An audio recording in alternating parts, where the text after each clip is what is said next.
From the 10th to the 17th of September, I, along with my family and relatives, had travelled from London and spent a week in a grand luxurious Norfolk villa that is situated on a 7-acre site. Exploring the rural countryside, celebrating a surprise 40th birthday party, visiting historic landmarks, navigating through coastal towns, and even touring an African safari in the middle of the English countryside. And here's how it went.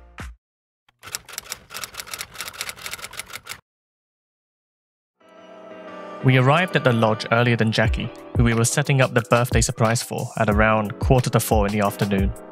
Ahead of time, we were to prepare for their arrival, which was much later in the evening, but till then, unloading everything into the house had to be done first. So since I had some free time, and as all house showcases go, let us commence the house tour.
time was around 7:30 in the evening, and the rest of us were positioned behind and under the staircase, Harry Potter style that is, lying in wait to surprise the birthday guest who believes this whole property is rented out for just a small family of 6.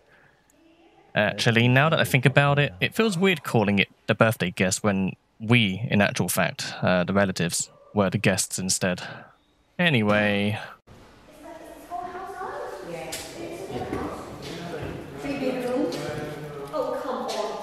Yeah, 3 bedroom. This is like what? The empty bedroom, myself one, and your family one. Oh my goodness! Look at this. Oh my goodness! Surprise! Oh my goodness!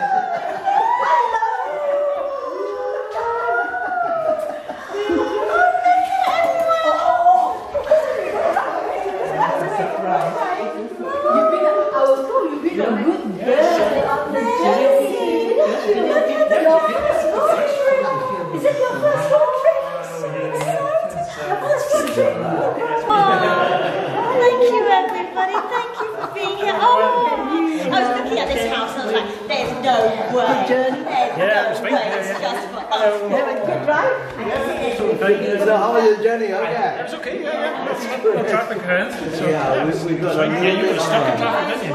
yeah, a little bit of an accident, but it's okay. Yeah, I love it. Thank you for being here. Thank you for being here. Thank you for being the cameraman. We're going camping, are we? Yeah, I know. Going camping. Are you surprised? I am surprised. I looked at the house and I was just like, there's definitely more people here.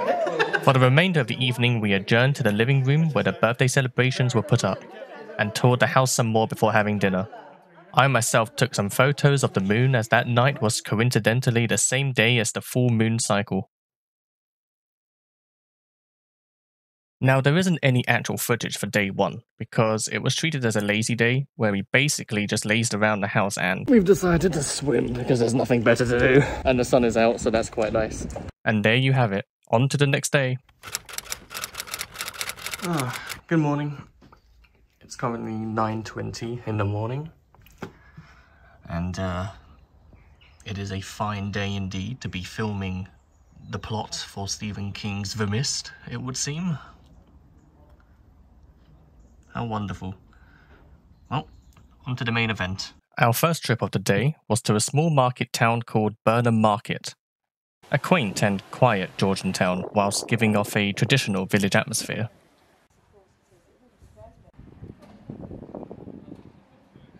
We decided to stop off at this one fish shop to try raw oysters, since they were selling it much cheaper than the markets found in the city. Ryan's first oyster experience. Oh yeah, I didn't buy any service. I'm a little worried, I can't lie. How are you supposed to eat it? Just literally down it in one. You can chew it if you want, but you're not really supposed to chew it. Lovely, lovely. Nice. Oh yes. Nice. Good. You know what? It's not bad. It's great, actually. It's not bad. I thought it'd be a lot worse than that. We next travelled to Wells, next the sea. Disclaimer, not to be confused with the word neck to sea. For a spot of lunch. Who doesn't visit the coastal towns without having fish and chips anyway? The rain did start setting in shortly after, so it restricted our exploration time, and as a result, we returned to the lodge early and called it a day there. It is day 3 here at the lodge, and it is September 13th, and quite possibly the most important day why we're here. It's Jackie's birthday. And we have got a huge party going on later on in the afternoon, so we've got to keep everything quiet down, and it's going to be a big surprise. We've got like photographers coming in, we've got her friends from afar that are coming over to join us in the house. It's going to be wild. We've got lots of food, lots of drinks, we've got a barbecue going on outside, but that's not going to start until the main afternoon, so it is morning right now, and there isn't a whole lot to do while we wait. So I figured I'll pass the time by going out for a walk. It's just before noon, and I'm going to go on a walk around the countryside roads, hopefully I don't get run over, and see if there's any wildlife around. I heard there's some cows around, but I'm going to see if I can try and find it. I'll have to stick to this side of the road, otherwise I can't see any cars coming around that bend. But yeah, we'll see how it goes. Update, I have found some cattle.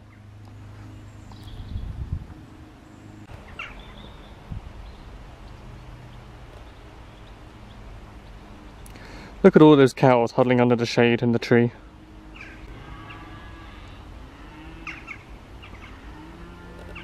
So a little update. I have basically been doing a bit of cross country, it would seem. Travelling the wild plains of Norfolk.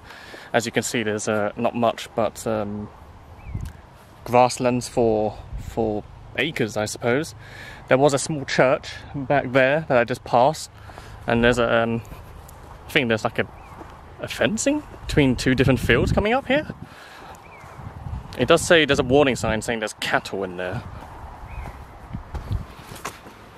Cows with calves in field and a bull in the field. Great. Well, I don't know about you, but I feel like living today, so I'm gonna head back and see if there's a different route, an alternative one instead that we can go down. So we're back on the main road, and the deciding factor as to why I didn't take that field trip was because I didn't want to risk the ire or the wrath of a bull, and I'd rather not have to deal with that today, so I'll choose the safe route and take the main road. I'm here in solitude pretty much. It's a bit windy today as well, but we move. I'm just coming up to a small village actually. So I've come across a school, and well, we're still in this village. At least I think it's a village, but it's actually more of a ghost town if anything, because there's no drivers here and there's no people. Slightly disconcerting, but I'll see if there's anything else up ahead. Part 2 of this ghost town. I found some wild fruit, some wild flowers, and a red telephone box. Let me get a quick picture of the telephone box. There we go. What does that say? Defibrillator. I see. I guess it's not actually a telephone box at all, it's actually just a defib unit, just in case someone is about to die on the streets. Okay, well, that's good to know, especially that we're in a ghost town like this. If you can't call for help, at least there's self-help. We've now left the ghost village. I'm actually returning back to the lodge now because, quite frankly, it was a little unsettling being in that village. You know, it's quite a small populace. I saw some cars parked on the road and all, but there was literally not a living soul in that village. Like, nothing. There was nobody. Not a single car drove past. Not even a single person on the streets walking around. I mean, you even saw that fruit stand or the plant stand that I showed you before. No one's even running that. It's just left out in the open. It's like the entire village just disappeared. Anyway, I'm going back to the lodge now. I'll catch you back there. So we're back at the lodge and the photographers are here, so it's time to get this party started. So we're all gonna hide in this room, and when she arrives she should be greatly surprised. So, on to the main show.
Down there, right?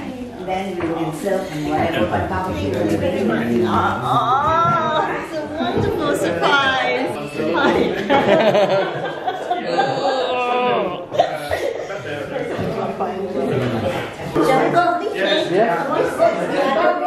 With the party underway, it seems fitting that we include another instrumental montage. Yeah, you're right.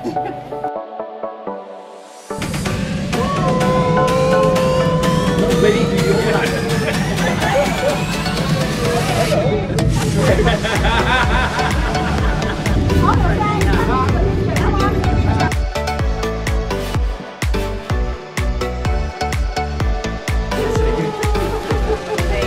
Thank you. Thank you. Thank you.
And of course, there are the party games. He's the father. Where's Henry? Yeah, you got it.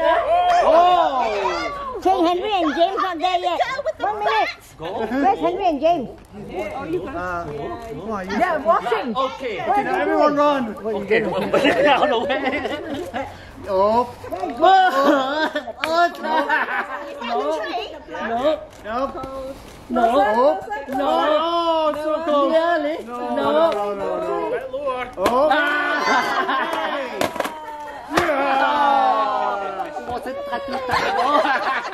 A bit further forward. Yep. Oh, but another one. Yeah, keep it. Not yet. It's still, it's still got some legs in it. Yeah. It's running away. Have I broken it yet? Yeah.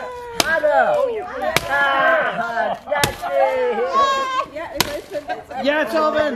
Yeah, haven't broken it yet. I'm See, not. Adam, do not mess with me. I'm not sure the structural integrity of some of those. I may have broken some of the sweets, you're right. You see the water. Oh my goodness, hold this up. What is inside? What is inside? Sweet. Just take a one, that's it. I know, I can smell like sherbet in the air. There is some sherbet. Yeah, there's sherbet in the air, definitely, for sure. That's what happens when sweets bleed. Later that evening, we adjourned to the uppermost entertainment room to watch Adam's compiled montage of birthday video greetings and celebratory wishes, ending that day on a high.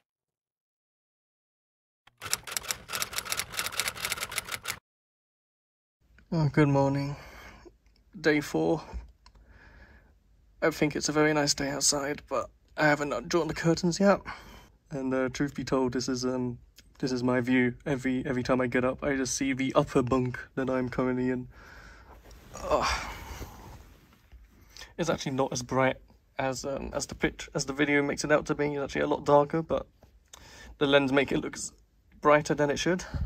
I'm not going to turn the camera around either because I look like a mess right now. So I think I'm going to go wash up. I think we're going out today.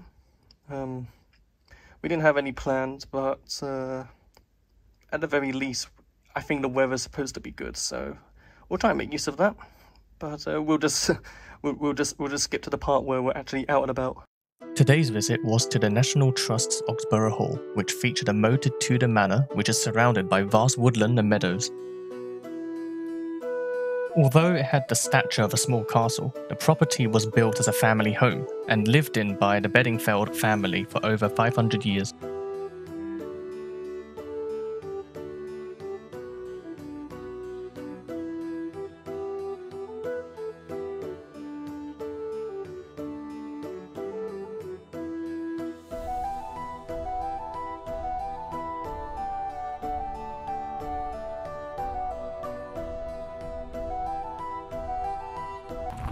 Walking past the grounds of this castle, I've spotted some swans, and as a University of Lincoln graduate, it's only natural that I pay homage to our mascot, the white swan.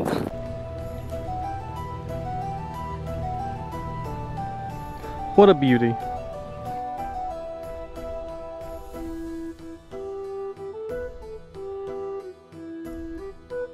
Since this place is now basically just a museum, I'm just going to tour the rest of this manor without any background track or commentary.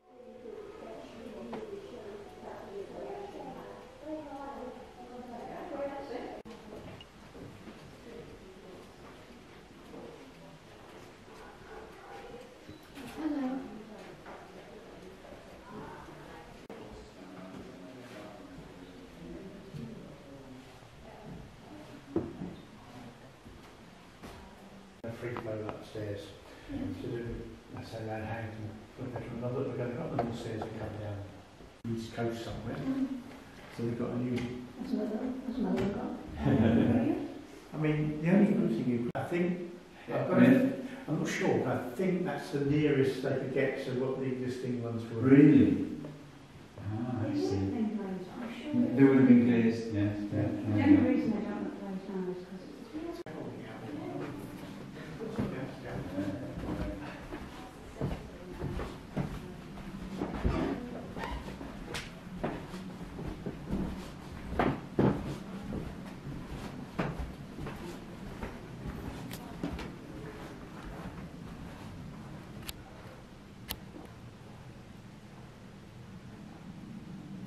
So I've just come out the castle, and I've heard that the other members of my group are now going on their walk. I think it's like a nature walk. I don't think they've got that far ahead, but I'm going to try and go catch up with them.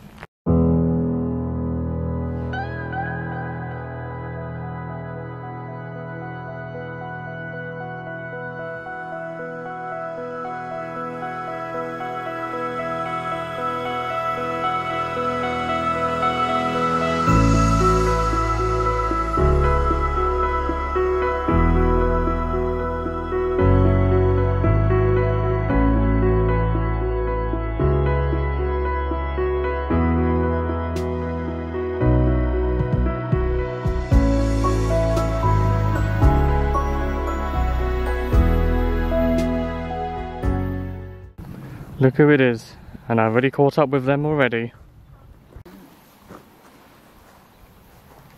Found us. I did. You did find us. We then explored the gardens where Uncle Jimmy clearly helps himself to some fallen apples. They look beautiful actually, yeah. Look, we've got a red one, haven't we? Different. What is this apple? You eat it. I think it's golden. It's like golden, isn't it? Is that a name there? Golden Noble. Yeah. We will pick all the apples that are fallen. Yeah, look at this. This one is Oh, a Braeburn. This is a Braeburn. It's not pear. This is pear, look. Is that a pear? It says pear. Apple, isn't it?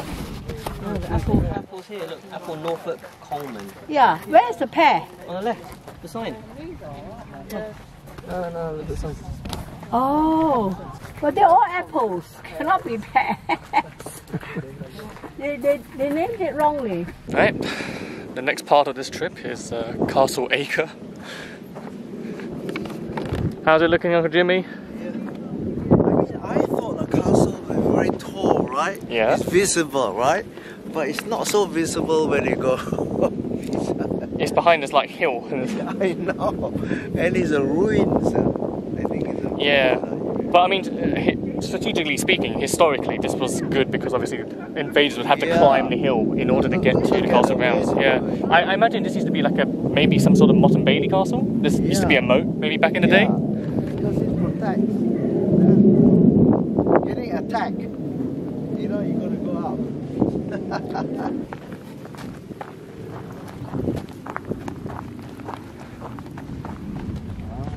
Look. See, it's right the way. It's safe, you know, to be on top. Yeah. Because it's protected. You want to attack, it's quite difficult.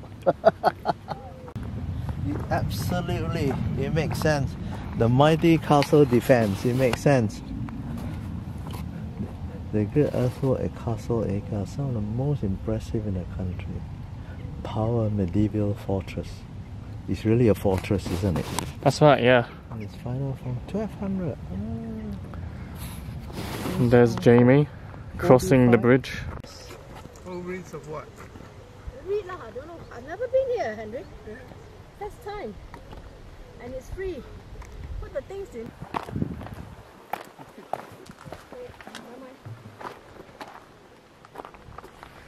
Very impressive.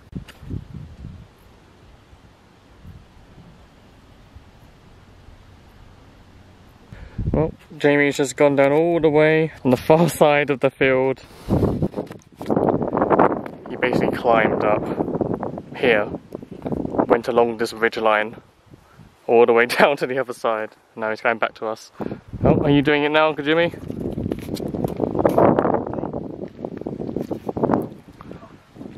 Amazing. I think I'll try it too, actually. James is running up and down. He's taking his exercise. Okay, but at least the views are nice from up here. Oh, Jesus. Okay, so we're finally up. We're finally up here. And this is what we see. Well, this is what at least I see.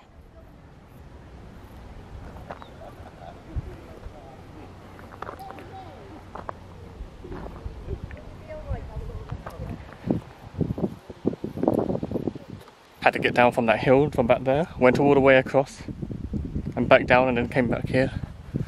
It was actually a lot higher than I thought. I've got a bit of a fear of heights, so that didn't do too well, but it's okay, it's just a slight hill. But now we're going to go up here into the main ruins.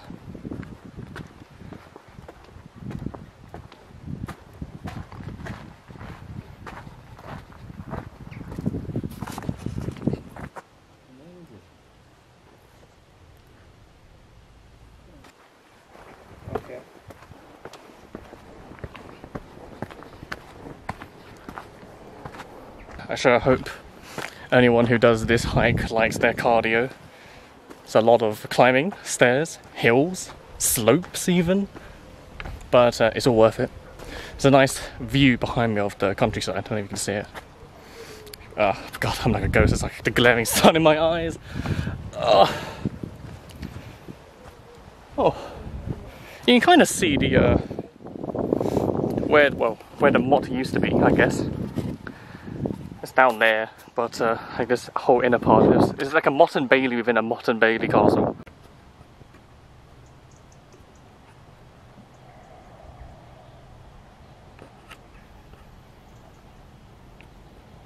We're on the way back now. That was the castle. It wasn't that big, but it is mostly in ruins. But it was nice. It had a nice view, at the very least. I enjoyed it. On the way back, I can see them now in the car. They're all waiting for me. I'm coming! We returned to the lodge as the next day was going to be yet another big day, the safari tour.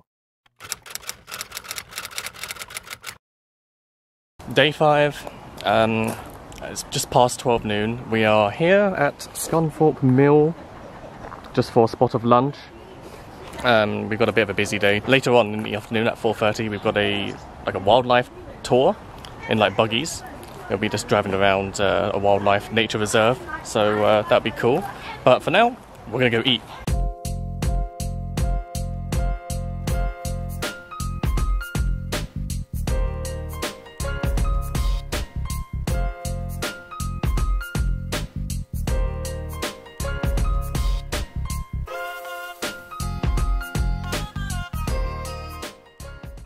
After being well fed at the Sculthorpe Mill, we arrived at Watatunga, a safari park that offers people the opportunity to experience the conservation of African endangered wildlife that are allowed to roam free within the reserve.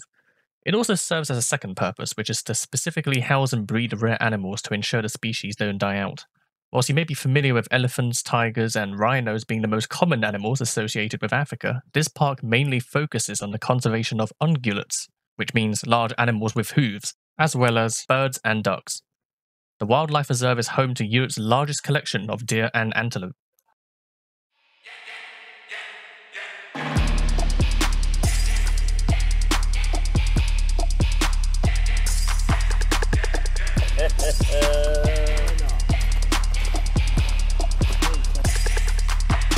I'm just kidding. I'm having too much fun with this.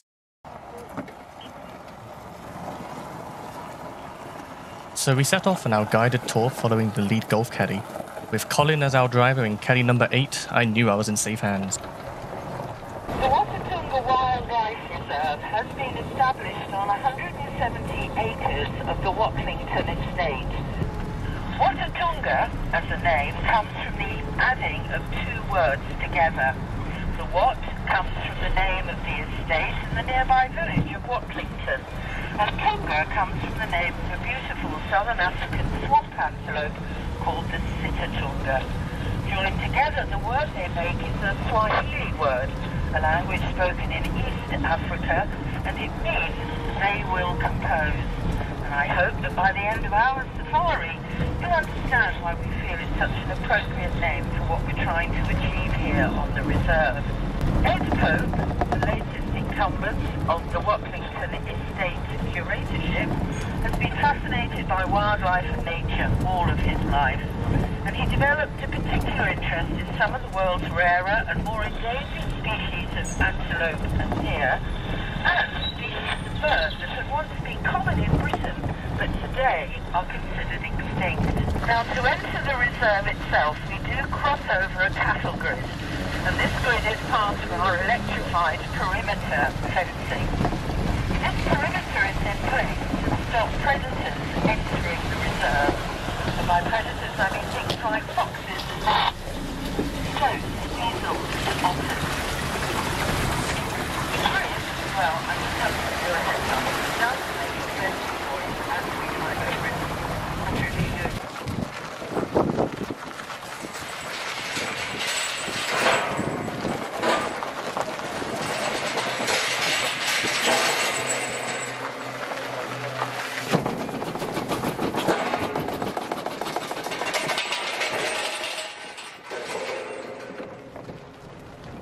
I do always think it's appropriate just to take a moment, take a nice deep breath, to relax, because now we're in the Watatunga Wildlife Reserve. We are surrounded by nature. We are the guests, and nature will share with us what she will. Stag, adult male, just here on my left. Axis deer are a species that comes from India. They're usually quite nervous, so I'm not surprised they're disappearing into that wooded area. As you can see, they're very rounded in the rump. And when they run, or they move, they carry their head quite low to the ground, as that male is doing that's just crossed the track onto the right-hand side of us. That gives them the impression of being like a pig, and that's what gives them the name hog deer. Now, these charming little deer are, in the wild, critically endangered. And that's because of agricultural pressure on the lands on which they live, and also the fact they're in competition for food resources. Male, Indian water buffalo. And these two ladies go by the name of Slice, she's the one closest to us, and Rocket, who's just standing slightly ahead of her at the moment. Now there's another Barasingha female that's standing much further away, just at the bottom of this track. The reason I've driven along this track and not gone directly down to them is purely and simply because if I did that, they would skedaddle so quickly that you just see a flurry of reddish colour and white spots. But let me tell you a little bit about these Manchurian Sika, which are the larger deer on the right-hand side of this sand track. and are the ones that have that red... One of these little guys decided to stop in front of one of our caddies, so we had to get a safari member staff to move him out the way. ...put onto zoological collections to increase or to develop captive breeding programs. The Wolves decided they were surplus to their requirements. They believe that it sounds very simple, to be able to reintroduce these deer back into the wild. Down the market is only 10 minutes down the road. The King's Lynn is just 20 minutes the other direction. You really could be anywhere in the world. And deer that live in the tropics will have a lighter shade on the underneath of their bodies and also on the inside of their legs. I mention this with the blackbuck because that colour difference is very, very obvious. That white colour on the blackbuck and that lighter shade that's found on other antelope and deer is nature's way to help these antelope and deer regulate their body temperature in hot tropical climates. It will reflect the heat of the sun that bounces off the ground, thereby protecting, by reflecting that heat, it's protecting the body cavity and also protecting the vital organs that are in that body cavity of the antelope and deer. And over on the right-hand side, when you swing round, just between the most magnificent photo opportunity for anyone taking photographs, we've got two trunks here of magnificent old oat cheese flavouring with double cream, clotted cream and the cherry. Because standing here on the right-hand side, very close to the vehicles, is probably actually has now been incorporated in many African languages. And if you hear African languages such as Zulu or Xhosa, which was the language of Nelson Mandela, if you hear that language spoken, you'll actually hear this sound. I can't do it, even though I lived in South Africa for 25 years, I never quite mastered that. But you can see this beautiful... Predators don't see colour. All they see is black and white and shades of grey. I want to try and get ahead of them, but they seem to want to keep pace with me. So when these female are ready to mate, they will be taken to him. But can you see how, I mean, they come from Zambia. See how they too have that lighter shade under their bellies that tropical animals have to help with their heat reflection and regulation.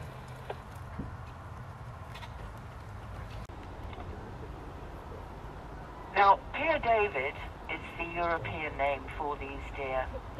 They were named after a French missionary who first recorded and wrote about these deer. Here we have 4 Seabok Siang, or the 4 unlike. And our herd consists of 2 females, which is in the front of this group as they walk across this grassland area or run across it. They're followed by 2 youngsters, courtiers used to wear on their costumes, and the deer that are just now hurtling across the meadow in front of the right-hand side with her young. That is a female roe deer with her fawn that have just run across. I don't know, I can't see them because I'm part behind this bush.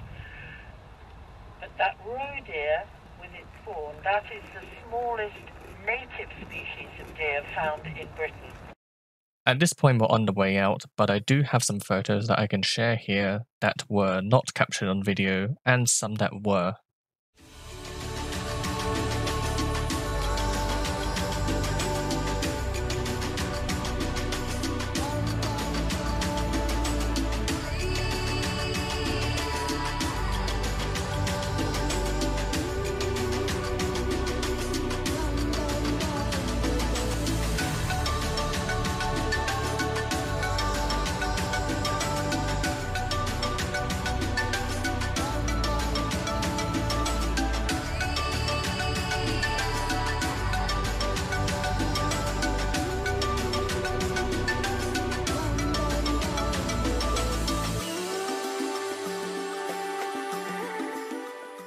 How do you find it, Adam? Huh? How do you find really it? Good. Yeah, I really enjoyed it. Yeah. very much for I wish the little Bob would be able to remember this. Yeah. Well, we've got plenty of pictures. Oh, that's good. The bongo. She literally fell asleep when we turned the corner here to hit us. She was fascinated the entire time. Well, I'm available as babysitter. Thank you again. Thank you very much. It's a pleasure. Thank you for visiting. Did you find it, Colin? Yeah, it was Pretty really good. I was really impressed. I love the, I think it's the bongo, wasn't it? The bongo, that came really close to us. Yeah, they came so close. Better than you expected, yeah? Yeah, oh, absolutely. It was like, yeah, I think she's very good as well at like explaining. That's true, yeah. So we just finished the tour. How did you find it? Was it good? Yeah. Good?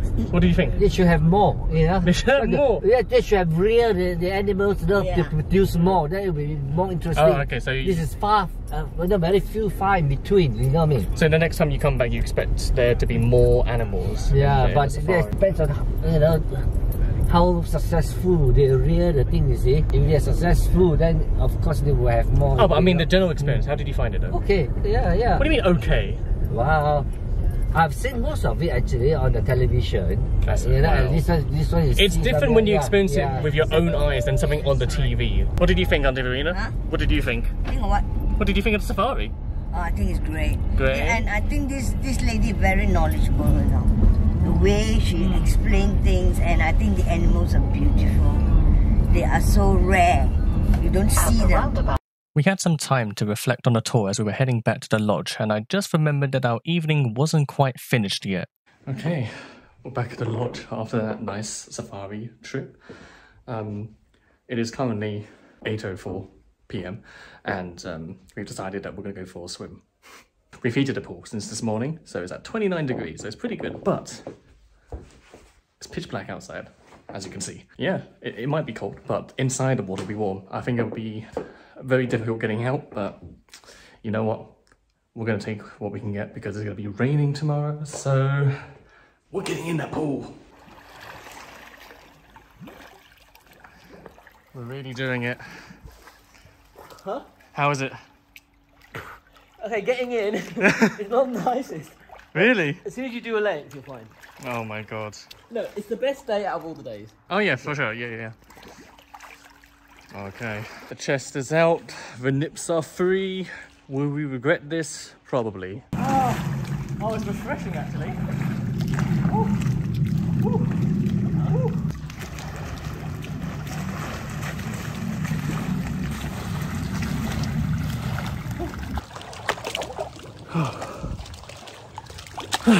That's refreshing. I don't know if you can see, but you can actually see some stars in the sky from our pool. Despite the pool being heated, it got a bit nippy, so we improvised. Not feeling anything yet. I'm not feeling anything yet. Is it boiled? Yeah. You see the steam coming off. You can see the steam of it, but I'm not. Are you feeling it? I feel a little bit. Another round.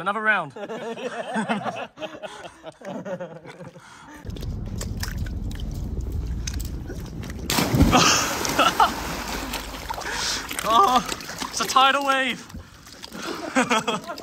Oh. You get it?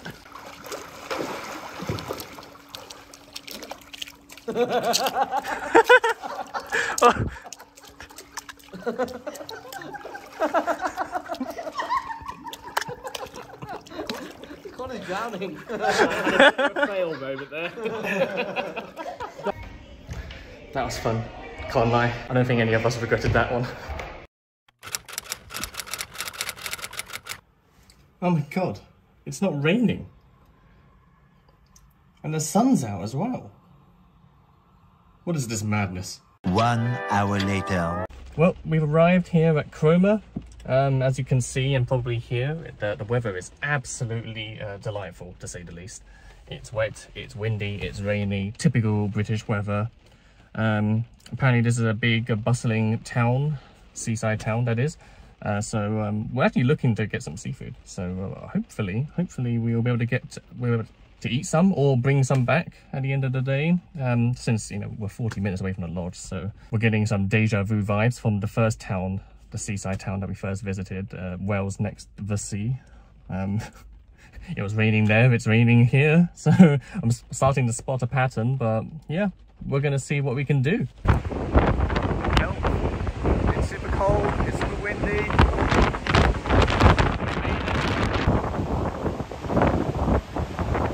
I think I'm gonna go back inside now.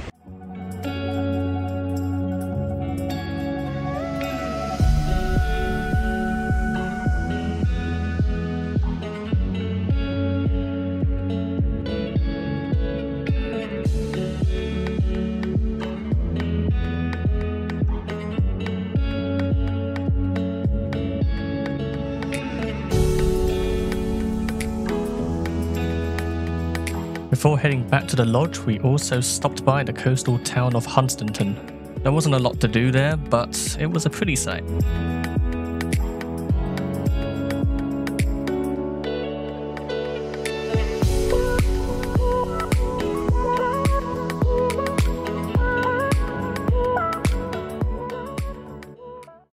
At this point, we were on the way back, and if you remember the large dining room in the house, it came to our attention that we hadn't actually used that space for its intended purpose. Sure, we all gathered in there at one point, but we never actually dined in that room. And that's where we had our supper for the last night in the house. Hi,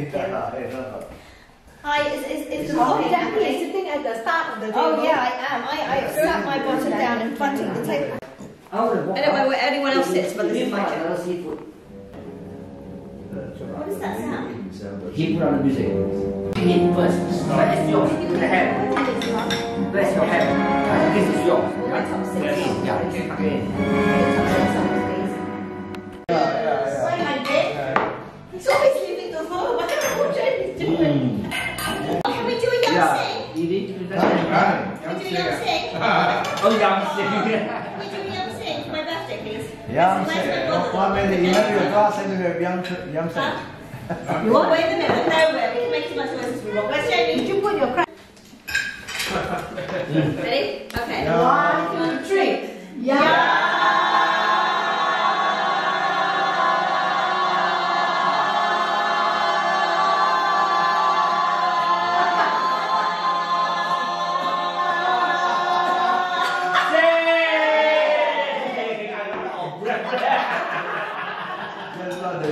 The longer you can go. Day 7. It's moving out day. I can finally say goodbye to the bunk. Thank you very much. It has served me well indeed. It's also a very nice day today, so hopefully the weather stays, because I think we're going to be visiting another coastal town for a much different reason this time, I believe. We're going to be seeing seals. Oh, and it would have been such a great day to use the pool as well. Oh well. So we've just vacated the premises, and now we're on our way to Great Yarmouth to visit Horsey Beach, potentially to see the seals. The weather's been quite nice, so hopefully it stays that way, although it is being forecast to be quite cloudy. But we'll see when we get there. Well, we made it to Horsey Beach. It's quite windy and cold, but that's no surprise, to be honest, especially from our previous trips so far. We're going to head over that ridge, go along the coastline, maybe see some seals. That's the hope anyway, but I'm also hoping it doesn't rain, because whilst the sun is indeed out, there's also some rain clouds in that direction. So I'm hoping that the weather will stay kind to us while we're here.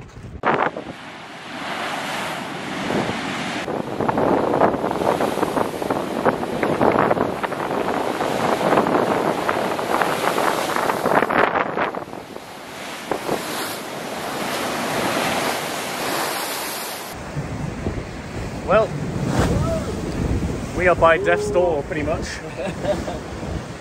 The seas are rough. I don't see. There's no seals. There's no seals. There's just these rogue waves, as you can see. I mean, look at those waves. They look so dangerous.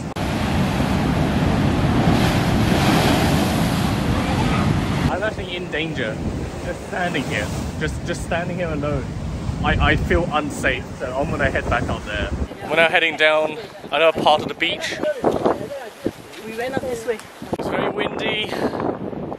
At least it's dry, but I've appeared to have found maybe like a garrison, like a World War II garrison perhaps. I'm gonna go take a look inside.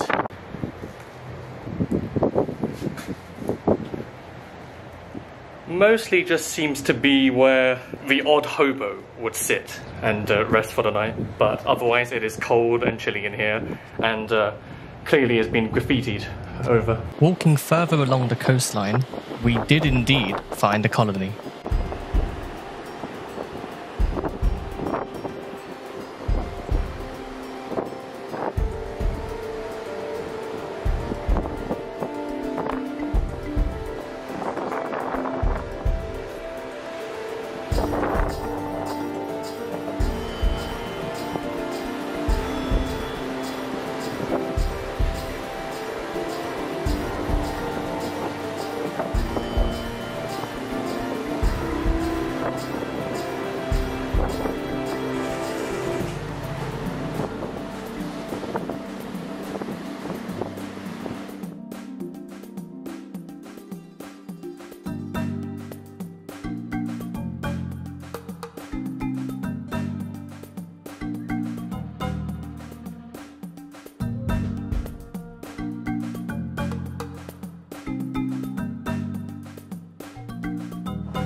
Following our visit to Horsey Beach, we decided to make one more stop before heading home back to London, to a brewery/pub and inn called The Fur and Feather for a late lunch.